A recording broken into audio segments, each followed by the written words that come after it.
Hi, I'm Chris Barker. And I'm Will Betts, and this is the MusicTech My Forever Studio podcast, brought to you in partnership with Audient. In this podcast, we speak with musicians, DJs, engineers and producers about their fantasy forever studio.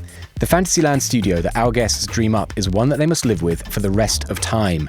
But even in the world of studio foreverdom, we have a few little rules. Indeed. Our guests will select a computer, a DAW and an audio interface. So those are the three items we let everybody choose.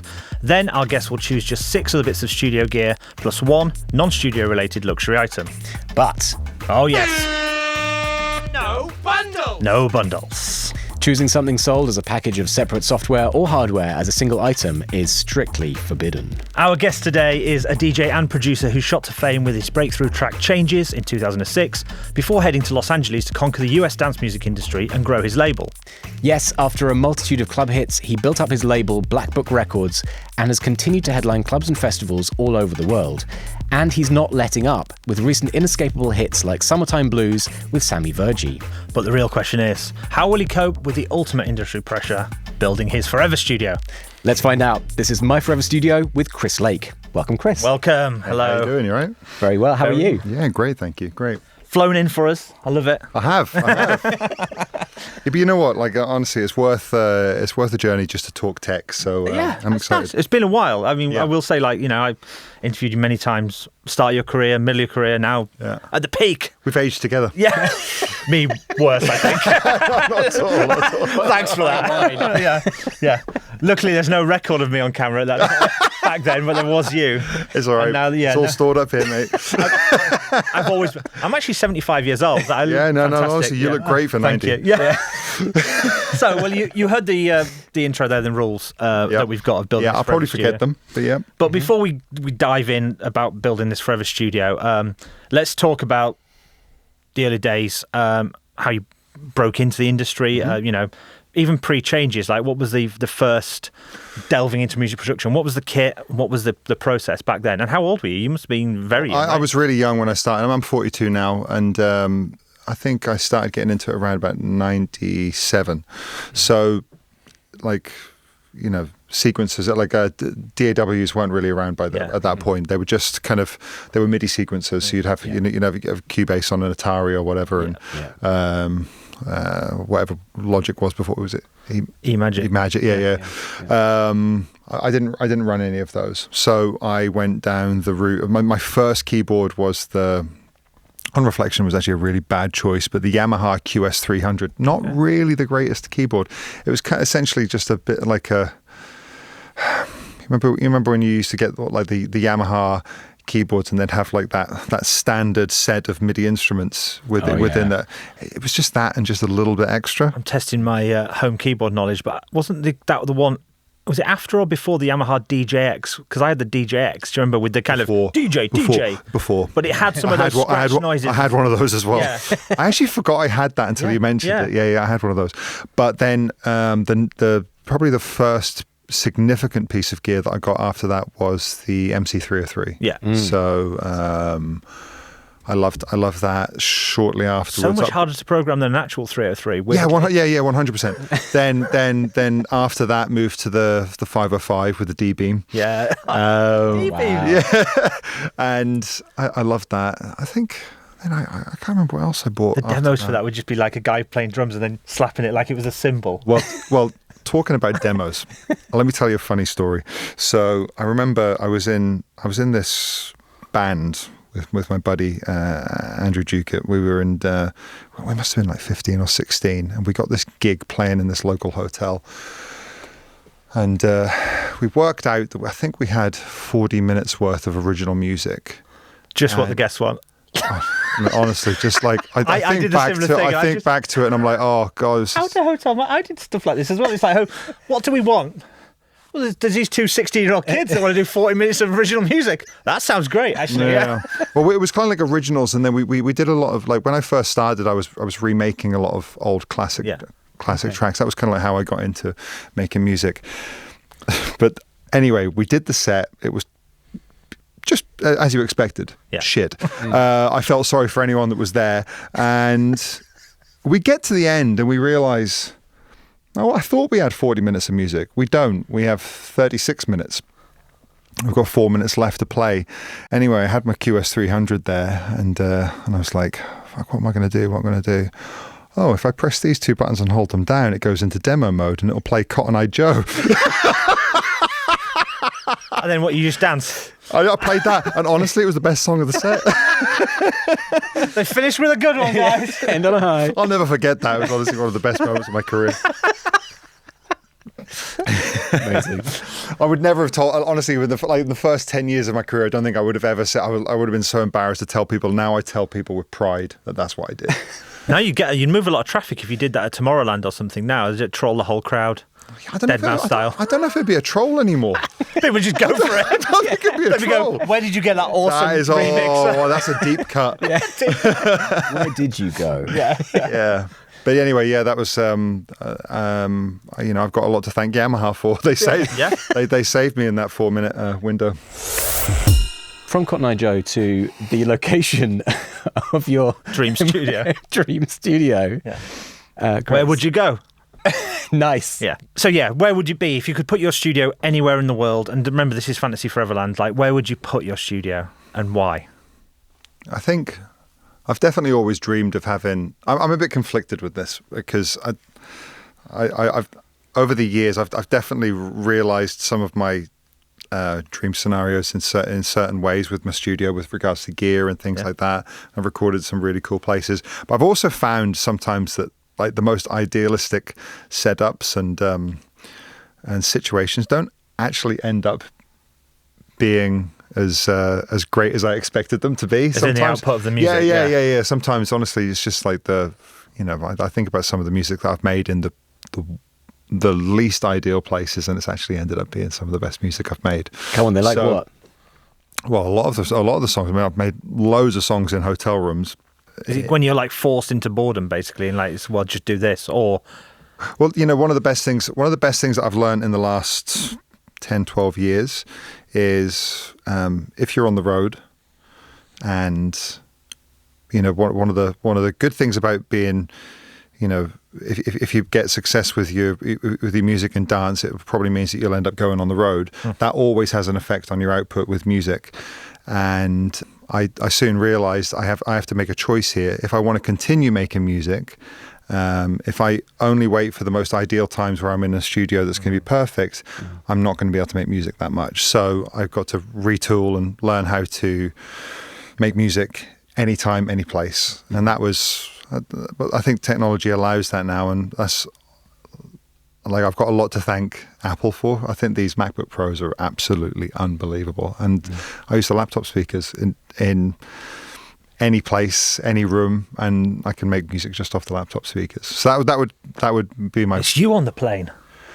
Well, no, I mean, we're going a bit far there, but yeah, I think they're absolutely fantastic. But that was like then once you kind of like realize, you can make music anywhere, it's taken a bit of a restriction away from you. Yeah, but that's not really answering your question, is it? But I guess what you're saying is, and when you're doing it on the laptop on the road, you're only trying to get it to a point of like, now it's exciting to take it to a studio or to take it to a collab, all those kind of things. Yeah, 100%. Whereas if you go just with nothing to a studio, it can be counterproductive because you just end up messing around on all of the options paralysis. Yeah, you don't have an idea. And in a great sounding studio, it's really easy to focus on the details rather than the song and the bigger picture. Yeah. Just like, that sound, that kick. You feel that sub, the way it's thumping in my chest. Yeah. And most people will experience that. Yeah, but someone walks in and goes, yes, but it sounds like shit. Yeah. Oh, it's really boring. It's got exactly. life to the music. Yeah. So is that like, if you're producing with the laptop speakers, how much of an impact do you think that actually has on the production itself, like the sound of things? You must tune things in a particular way so it works on a laptop speaker to start with. And does that translate to later?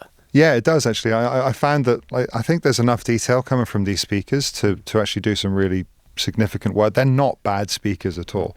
And some of the most functional speakers in studios, like the NS10s, they're like, I listen to music on that and I'm like, this isn't really enjoyable at all. But like, so many people use them in studios because it ends up translating to other speakers. And I find when I work on stuff on the it's like the modern NS10, the MacBook Pro speaker. It kind of is. Well, I guess actually most people have them, don't they? So, a lot of people have them, yeah. Well, yeah, most musicians. Yeah. Yeah. So where Anyway, would it be though? We'll answer a question at some point. Where would you put your studio in the world if you could have it? Okay, so anywhere? Leo, let's just ignore that bullshit that I just talked about. So I think that I would like an ocean view, like an ocean beach view. So somewhere with windows. But anyway, all the acoustic people tell me that windows are really, really bad for sound in studios. But fuck them. You can open a window. Yeah, I don't care about their expertise. I want a window. and a view. Yeah, so we're going to have windows with an ocean view. Mm-hmm. Where in the world, though? Are you... That's a good question. Where's my favourite food? Japan. Japan. Ooh. Japan.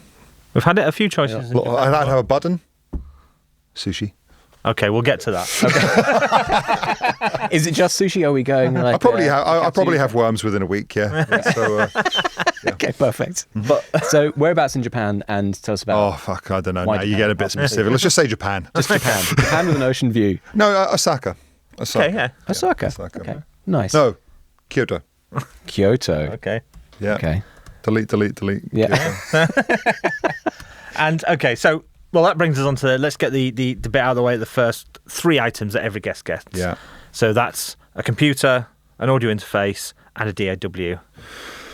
Computer, MacBook Pro, 16-inch, fully loaded, expensive as fuck. Yeah. Mm-hmm. Audio interface. I mean, I guess the UAD. It's what I use. Which one? The 8XP? I think I use the 8XP. I got two of them. With the pre's. Mic pre's. Yeah. Use that one. What was the third one? Oh, the DAW, Ableton. Ableton. Yeah, who's not using Ableton? Come on. Loads of people now, mate. Really? FL Studio, Logic. Yeah. FL Studio. Showing your age there. Weird architecture, man. I still don't get it.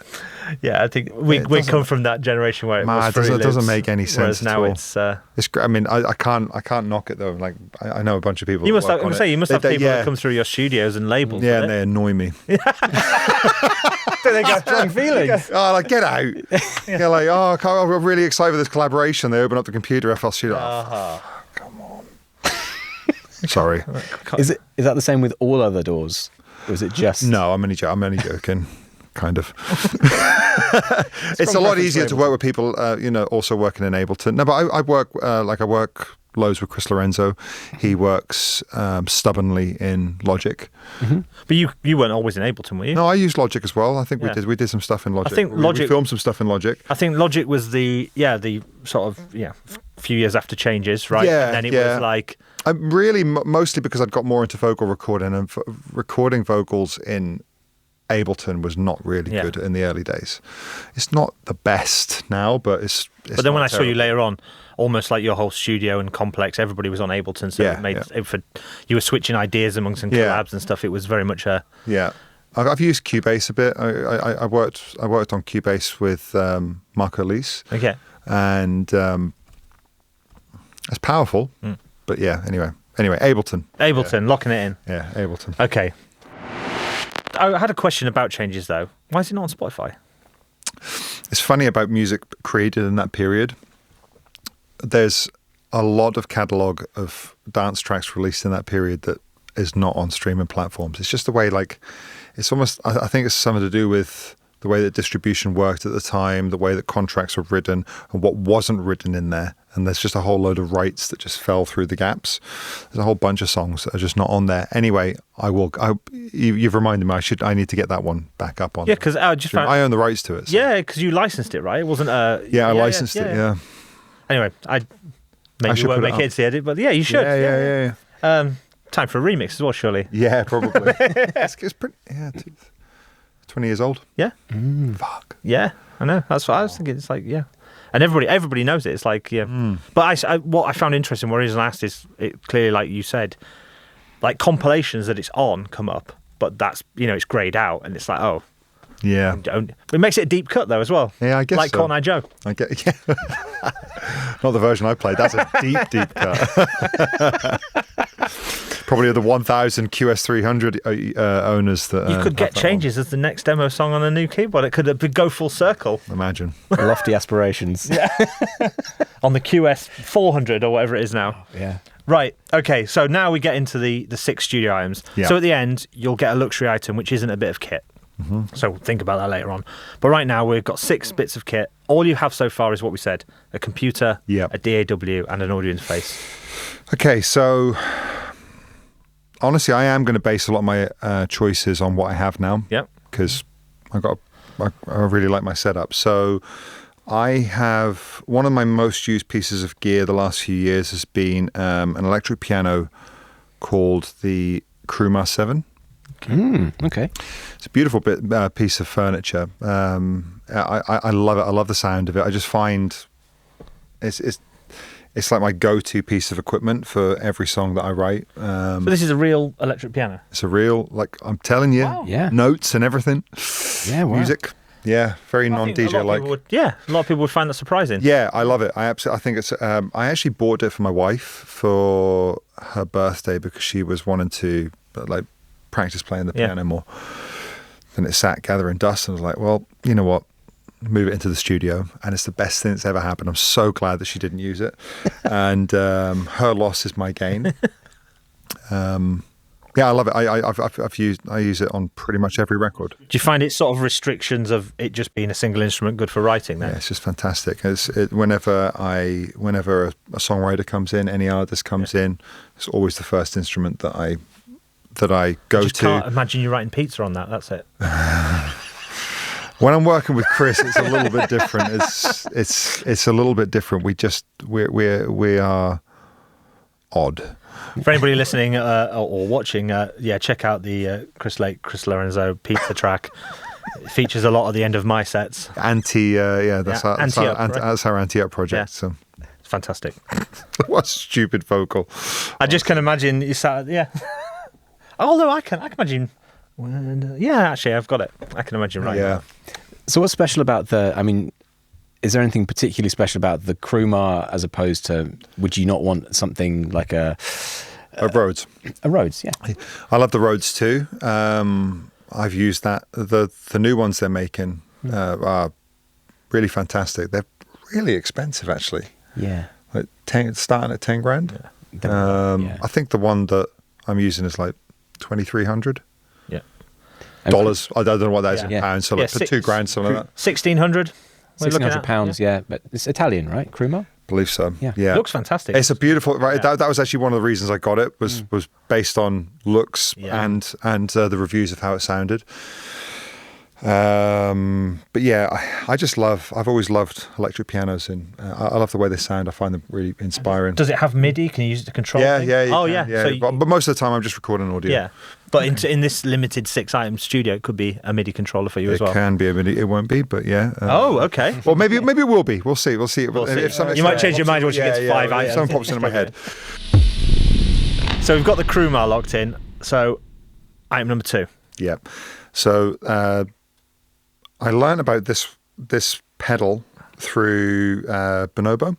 I was working with Bonobo on a track for my album Chemistry. The track's called Falling, and actually, but these items that I'm talking about, like the electric piano and the pedals, was completely inspired by a setup that he had, and he showed me this hologram electronics microcosm pedal, and it's a very, very, I don't really know how to explain it. It's just a very random, glitchy, kind of like long, self-oscillating kind of like feedback unit that just creates some really, really odd, unpredictable tones and drones and undertones and delays and effects that when you plug the electric piano through it, it's just, there's something that like, it's just immediately inspirational, especially when you're writing songs with people that maybe you've only just met. Yeah. It's funny, I can literally just go boom, boom, boom, and then just the delay the microcosm will just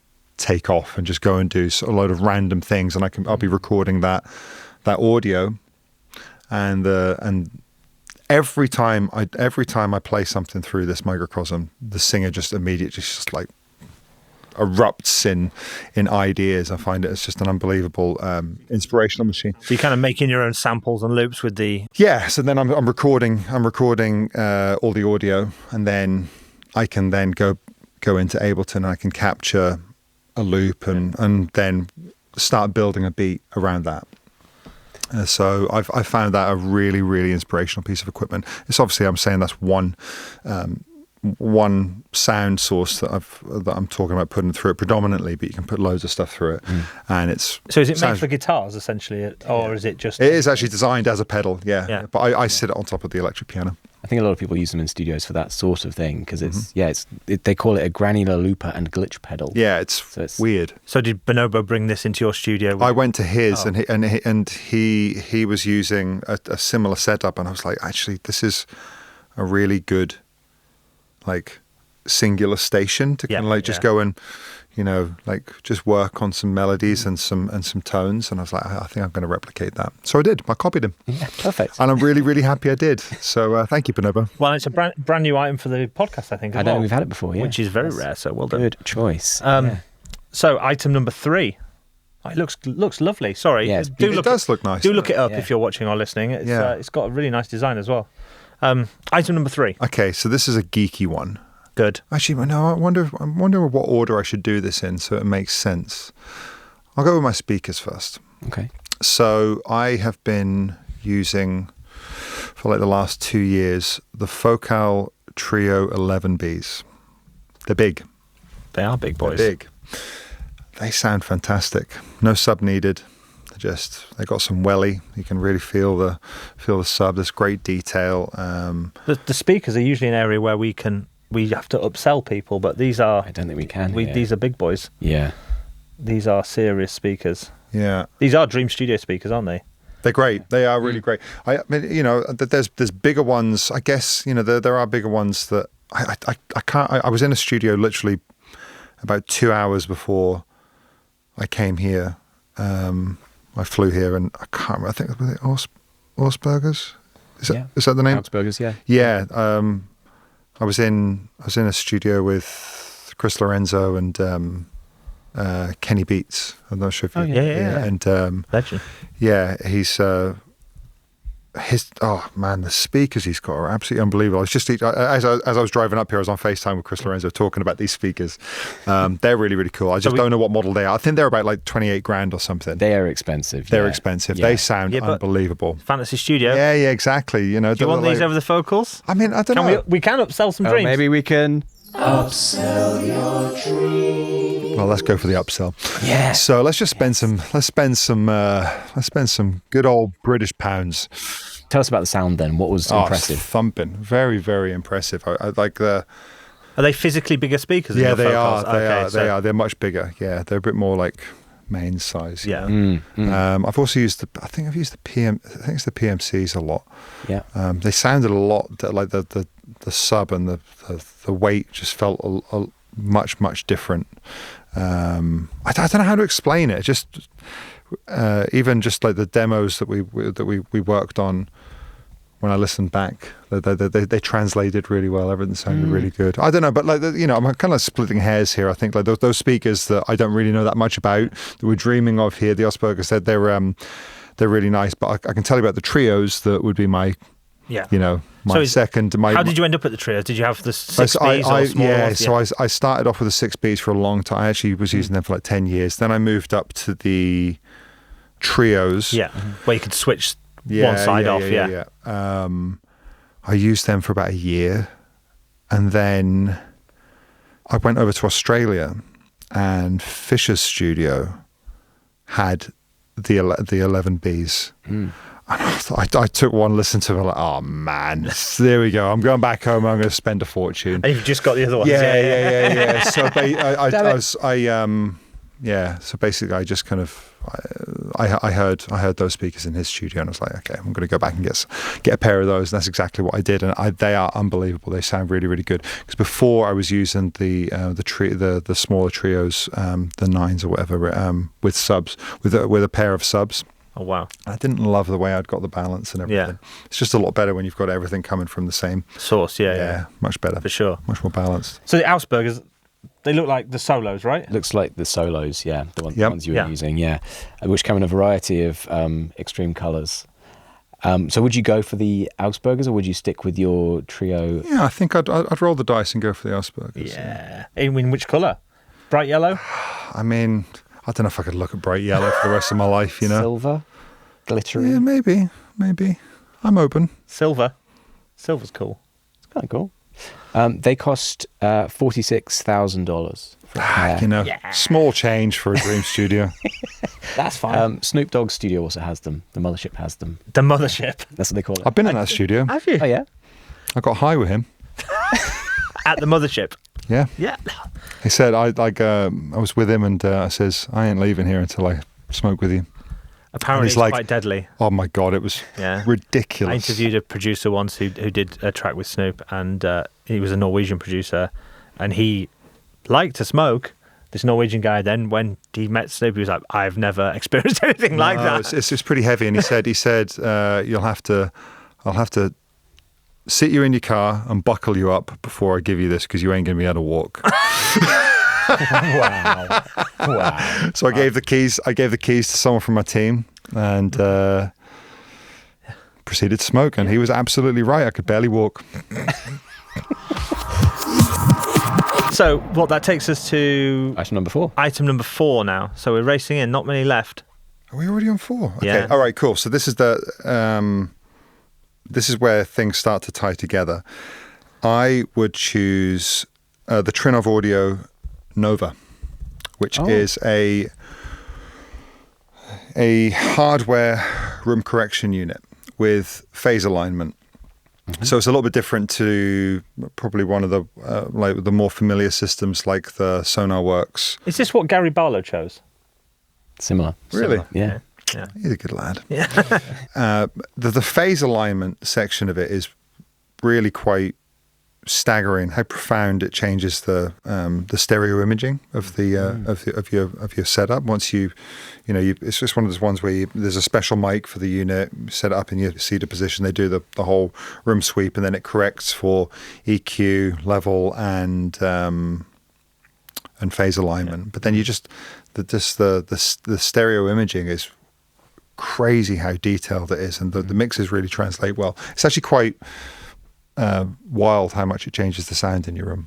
So, but I've been using it for like the last 4 years, and there was a mix engineer, Eric J. Dubowski, who recommended it to me. He'd just got it in his room, and I was like, okay, I'll go get it. And then I told Chris Lorenzo about it. He went and got it, and now AC Slater's got it, and who else has got it? I think there's a few people that have got it. It's just a brilliant piece of kit. But it's a hardware unit. So it's a hardware unit. Yeah. So does it run all the time, or does it just calibrate once and that's it?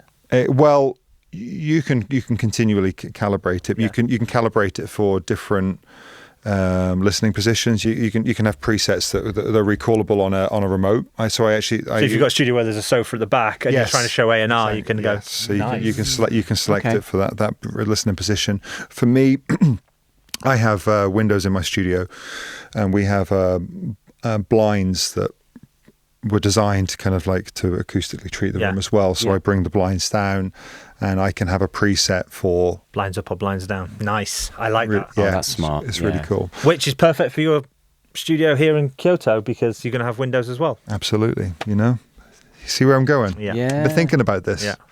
I appreciate it. This is deep cut. I didn't know this device was a hardware. I thought there was, because Barlow's one was hardware though. Is that Is that the same? I don't think it's the same one quite, but the Nova is the newer one. And so his would have been the ST2. That's quite possible. Right. Which is the older one. Yeah. The Nova's the updated one. Yeah. Which is the Nova's a single unit, 1 unit rack. You just sold Gary Barlow one of these. That's an upsell. Yeah. It is though. It's like that's how the word spreads. Like you said, you've got an engineer. Then mate, call up your local dealer. Yeah, get out the readies. Only $4,000. Yeah, exactly. But that's like half a minute of take that royalties. I suppose. But he had a similar thing to say about it. They knew though, like this kind of just game changer, and the fact that people are putting it in Forever Studios where you've got quite a limit shows how important it is. That it's not just like an icing on the cake thing; it's like a game changer piece of equipment. Has it changed your production at all? Like, and how much? It's not changed my production. It's changed my confidence in what I'm hearing in my room. Okay. And my belief in the choices that I'm making. That's a pretty big deal when you're really trying to tighten up the low end on a song and That's the difficulty with club music is you're trying to make it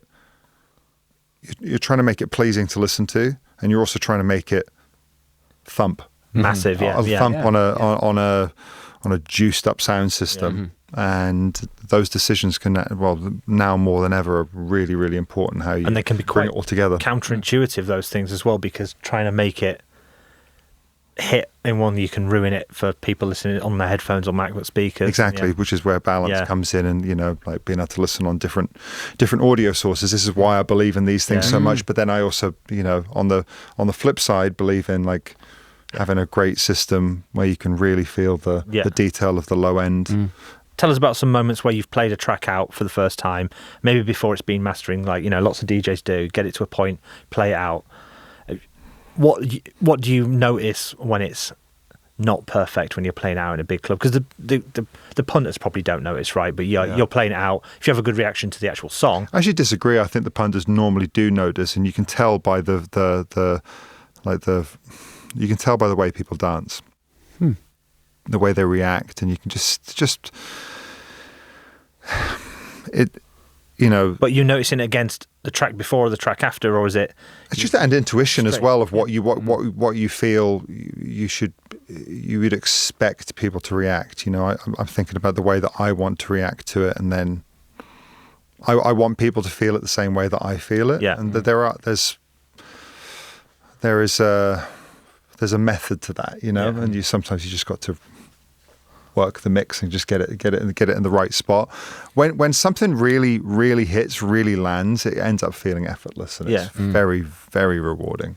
So something like the bass line in Toxic, for instance, and the bass line in Summertime Blues as well. I mean, like those both work on big systems, but also really work on headphones as well. Toxic's a great example. That was, that's a song with, in contrast to Summertime Blues, Toxic is really essentially kick bass, drums, vocal samples. That's it. There's not really much else going on, and I worked way too much on that song, just trying to get the balance between the kick, the snare, and the bass. And you can hear I have loads of different versions where it's almost where the final version ended up, and it was kind of like there was pros and cons to all of these versions. But when I finally got the one that came out, I was like, oh yeah, this is hitting exactly where it needs to hit. And when you hear it on a club sound system, it's validating. And what's the bass line? Where's it from? The bass line is... We've got money on this. It's Arturia. Both of us lose. The Moog. Ooh. Really? Okay. It's one of the Moog ones, yeah. I can't remember the Mini V. Yeah? I think it's the Mini V, right. but it's heavily processed. Yeah, okay. But still. Yeah, but it's the Mini V, yeah. We had Serum or... No, okay, so but funnily enough, I've seen quite a lot of recreations of that on Serum, and they're impressive. Yeah. I wish I could make sounds that quickly and that well. It's really annoying. These kids do my head in. It's insane. They do my head in. I wish I could do that. But I don't know, I'd struggle to get that sound more on the Moog, I think. But I guess it's the way you work. Like you say, if it's processed afterwards. Yeah, it was sort of heavy processing. How heavy are we talking? What sort of processing were you doing on that to make it sound that way? Distortion, saturation, EQing. So distortion, saturation to get it so you can hear it more on headphones because you don't have the Yeah, but then that trade-off with that processing often takes away low-end detail. Yeah, trying to get a balance of that. Another one that I actually used for like when the sound really opens up. Mm-hmm. Yeah. Within Ableton, the new Raw plugin has a setting on there for noise injection. You just give it a little bit of fizz. And so I'll automate that in, and it's very, very powerful. It makes the sounds kind of like really almost like overload a little bit. Yeah. And so I automate that in to just make those little like moments. It's like saturation, but without removing detail. Yeah. Yeah. So it can be a bit much, but that's one of that's the sort of thing you need to dial in. But that's kind of like a parallel thing that you would just put along. Okay. So is that sort of a psychoacoustic thing where you're like, oh, I'm hearing this as being a particular way rather than it adding to the bass end, or yes, yeah. It's an addition. It's just to try and make these moments like the on Toxic. One of the main things is like the bow on the downbeat. It only really happens occasionally, but just making that really stand out on the speakers. It's not just it's not always just the case of, depending how you program the sound, just taking the cut off and going. Yeah. It doesn't. That can sound like it opens up, but it might not really pop out of the speakers and really absorb you. So that was where, or it can be too resonant as well. Yeah, exactly. It all depends. It all depends on the the tone. Yeah. Underneath that filter. So for this one, raw. I think raw is the raw's possibly one of the most powerful plugins in Ableton now. Wow, really good. Great tip. Love that. That's for free. Well, it is free. It comes in Ableton as well, so it does. It's a free item for you. Yeah, and Ableton ain't free. A bit of that. Okay, so item number 5. Yep. What's it going to be? I think we need a microphone. Okay. Again, I will choose some that I have, and this one isn't really the most expensive piece of gear. It's that. Oh, time to upsell. Maybe we'll keep you. I'm ready. I'm ready to go. It's the Slate microphone. Oh, the modelling one. I really like it. VMS. I use that Splits on. the crowd, that one, doesn't it? But yeah, I use that on every track on my latest album. So that's 15 tracks, all using that song, all using that microphone. Mostly because it's the only one that I've had set up in the studio. But and that's really why I don't feel. Do you use all the different models and modes on it? Do you go through? I've used some. Okay. But it's a good sounding mic. Everything seems to translate. I like it. I'm like, I don't know much about it, but honestly, nor do I. But look, you asked. Yeah. I'm telling you, that's the one I'm using. So, do you have to choose a model for it, or does it have its own? You don't have to. You No. don't have to. Okay. You don't have to. It sounds good as a microphone as it is. Yeah. Ironically, I bought the UAD one. The Townsend Labs one. Sorry, guys. Yes, and I've never used it, so I don't even know how to compare, because just.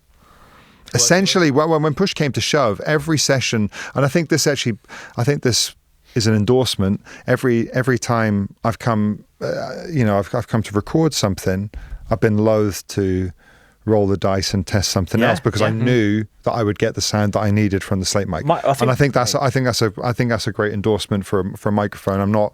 I haven't had recordings where I'm like, I don't really like the way that sounds. So there we go. I think you find that with speakers and microphones generally, it's like people like it's what I know thing, because it's like, if it ain't broke, don't fix it. It definitely works for those situations. Yeah. So and that's, I think, really at the end of the day, you just want to get the sound in and be able to manipulate it the way that you want to be able to manipulate it. And there's been songs where I've literally done hardly anything to the vocal off the microphone, and it sounds great. And so, how did you come across this? Where did that? Did you see it somewhere else? I actually met Stephen Slate. I've known him for. Okay. He lives kind of close to me. Right. I think he sent it to me.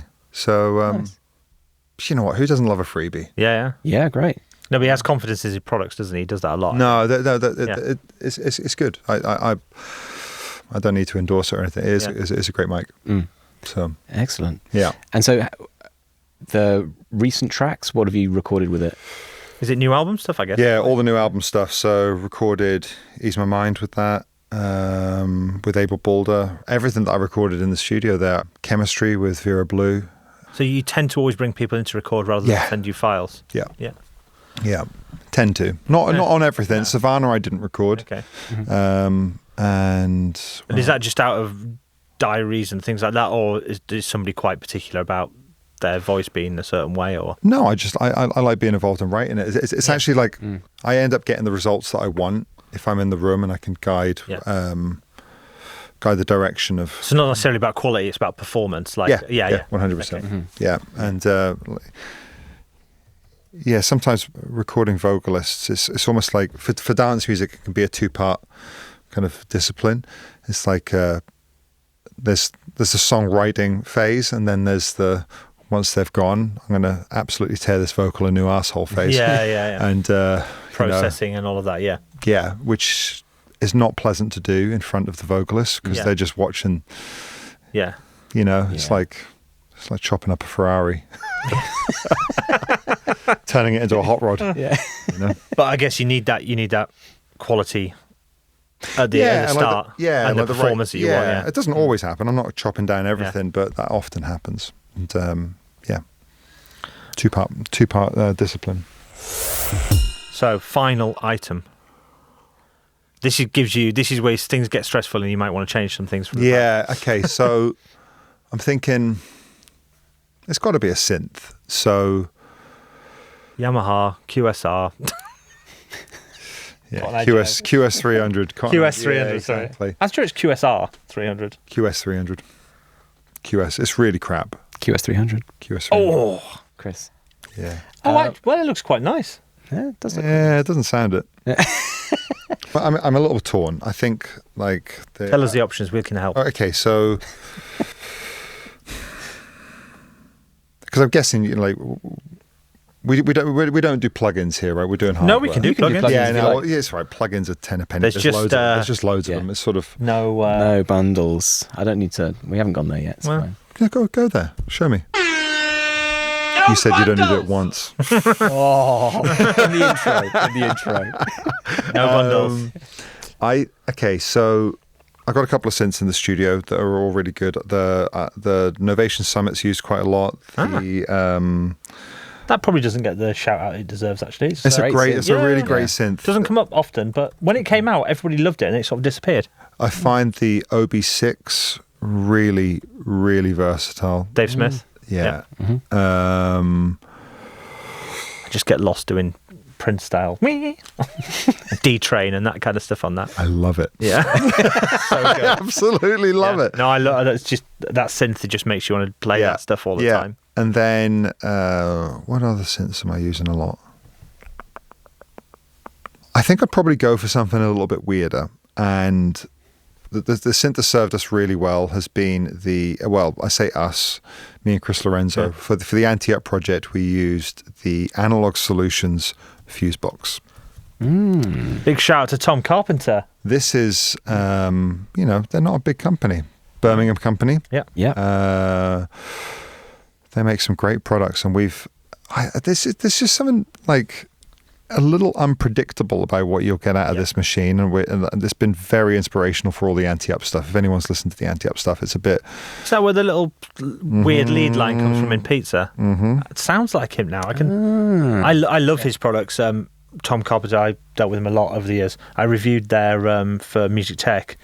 Can't remember what it's called, but it was mad. It had analog effects and digital effects. And just inspirational. It's sort of sequences, but it didn't have a sequencer, but it was like the modulations would make it do weird sequences and riffs.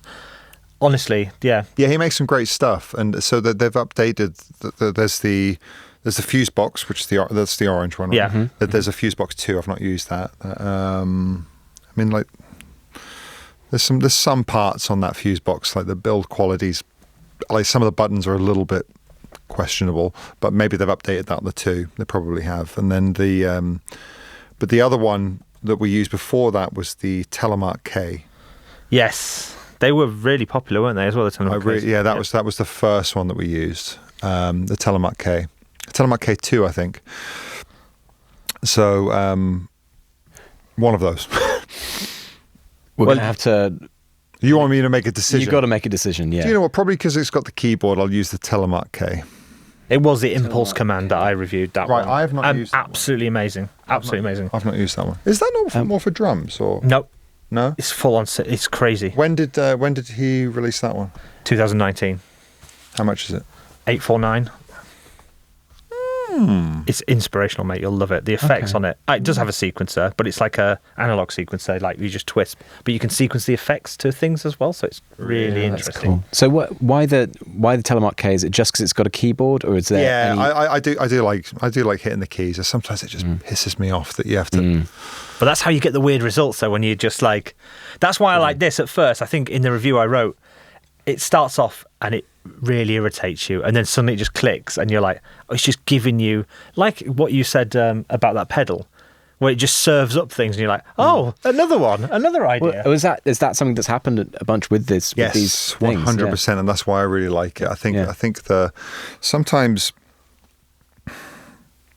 that can be the problem with some of like the more traditional great synths like that I mentioned. Yeah, like you kind of know what you're going to get, and you can really dial in the sound that you know you're going to get. It's predictable. It's easy to get to, and that can sometimes be a hindrance depending on the style of music that you're making. I remember when I was working with Sébastien Léger, he's like, I'm not looking for the best idea. I'm just looking for the best mistake.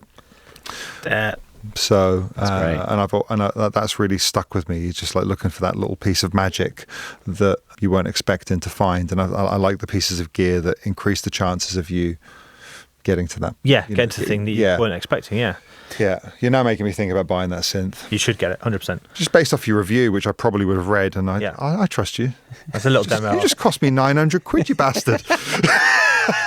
Upsell. There we go. Although we can upsell further, as we've just hit. Oh no, I know which one you're going to go to. The Colossus. Yeah, that's crazy. That's too much for me, man. It's like a wardrobe. That's crazy. It's like a sideboard, isn't it? Yeah, basically. it's It's like that's crazy. Yeah. I love the fact that there's still people out there. That's why I love Tom that does this, and there's loads of other synth people like this all over the world. But like people that still make this stuff, where it's just like, I'm just gonna make a synth the size of a sideboard, fully analog. Did you get into all the modular stuff? I nearly. I didn't. It was a bit too crack for me. I just can't. I think I prefer having an item that's just like a toy that you get out and you focus on this one thing and then you can put it away. Self-contained. Well, that's the other thing that I like is that a lot of the synths that I've gravitated towards have been semi-modular. Yeah, I like that. Like, put the guardrails up. Don't give me too many options. I don't want to get lost in this. I'm a musician. I actually want to make something. I think one of the best things about modular for certain types of people is that they love that you can make anything and everything. You can go so many different directions, and that's part of the joy of it. That's not the joy for me. I actually like the restrictions. I like working within restrictions because it can get to a result quicker. I think that neatly brings us back to your first item, though, the electric keyboard, and that why you like that. So we're going to lock that in. Locked in. I'm never going to make another decision that veers away from this one. We love it. Analog Solutions, Telemark K, locked in. Right. Okay. So before we finish up, Will's going to run you through what you've chosen. So Will, take us through the Chris Lake Forever Studio. Yeah, tell me. We're in Japan, in Kyoto Prefecture. A bright and airy studio with big windows and an ocean view. There's a discrepancy here. There wouldn't be an ocean view if we're in Kyoto. Prefecture. You can be by the sea in the prefecture. Okay, fair. I like that. Well done. Okay, Thank you're you. welcome. Thank you for checking me on Google Maps. Your 3 free items. Your computer, you've got a MacBook Pro 16-inch, fully loaded. Your interface is an Apollo X8P. Your DAW is Ableton Live Suite. That's a good one. For your 6 items, your first is the Crumar 7 electric piano, the Hologram Electronics Microcosm. Your speakers are Focal Trio 6. Oh no, we went to Augsburger Quattros. Yeah, we did. Thanks to Gil Kenny. Your 4th item was the Trinov Audio Nova. For your penultimate item, you have the Slate Digital ML1 mic, all the vocals. And then your final choice is a synthesizer, the Analog Solutions Telemark K for all of the unpredictable weirdness. Sound good? I can make some great records with that, I think. Yeah. Okay. Yes. So that takes us to the luxury item for the end of the podcast. The luxury item has to be something for my ass. So, cream or yes, exactly. A big tube of Anusol. Preparation H. Yeah. And that's the podcast, guys. Yeah. Wonderful. Thank you. There we go. Oh dear. Apply liberally. So it's got to be a chair. You can have a chair. I think it's a chair. So it's either a sofa Okay. or... What kind of chair, though? You fancy? You got Herman Miller or something like that? Yeah, but do you know, I've been using one of those kneeling chairs lately. I've been getting a lot of shit for this, but it's great. The ones where you sort of Yep, one of those. I look like an absolute dickhead. quite easy to push you over as well if somebody Yeah, wants to a be little mean. bit, but it's Okay. It's good. It's good. Once you get used to it, it's good. But I don't know if I'd choose one of those. Yeah, probably a Herman Miller. Yeah? Yeah, Fancy, keep it fancy. Yeah, Aeron. exactly. Aeron, yeah. I've been using those for years. They're great. Fair. Yeah. Well, that's it. That's That's your studio. I would like to know what other people have chosen for the luxury item, though. So I'm probably being a bit lame. Biohacked sushi train that comes straight out of the sea into the studio. Revolving. We had Beardy Man chose a revolving bed.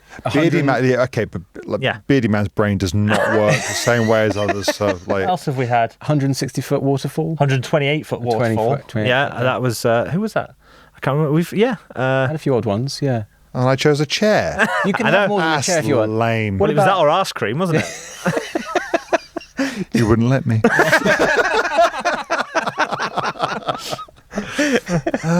Luxury item. What about the button? The button for the sushi. Yeah, I think the sushi button would be good. Yeah, I think that's just a service button. But that's really what a phone is. But as a button, Yeah, a button. Yeah, So exactly. Yeah, there we go. a service button for. With a sound effect connected to it. Sushi on a button. Yeah. No,